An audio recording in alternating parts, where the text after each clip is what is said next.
প্রধানমন্ত্রী তারেক রহমান দেশের রাষ্ট্র ব্যবস্থার উপর জনসাধারণের আস্থা ফিরিয়ে এনেছেন বলে জানিয়েছেন প্রধানমন্ত্রীর কার্যালয়ের মুখপাত্র মাহদি আমিন।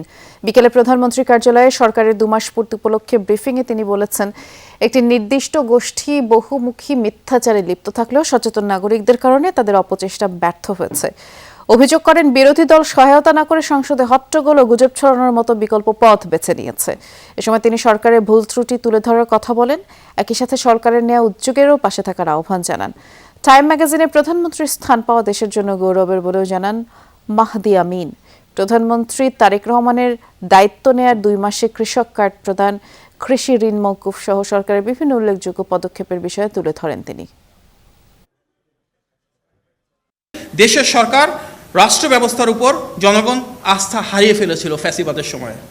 মাননীয় প্রধানমন্ত্রী জনাব তারেক রহমান এখন দেশের মানুষের সে আস্থা ও বিশ্বাস ফিরিয়ে এনেছেন। স্বচ্ছ ও জবাবদিহিমূলক রাষ্ট্র ব্যবস্থা ফিরিয়ে এনেছেন। ইশতেহারে প্রতিশ্রুতি বাস্তবায়ন শুরু করেছেন, যা এক অনন্য অর্জন। সকলের সম্মানিত প্রয়াস থাকলেই আমরা আরও ইতিবাচক উদ্যোগ গ্রহণের মাধ্যমে আমাদের সবার প্রত্যাশিত বাংলাদেশ গড়ে তুলতে পারবো ইনশাল্লাহ।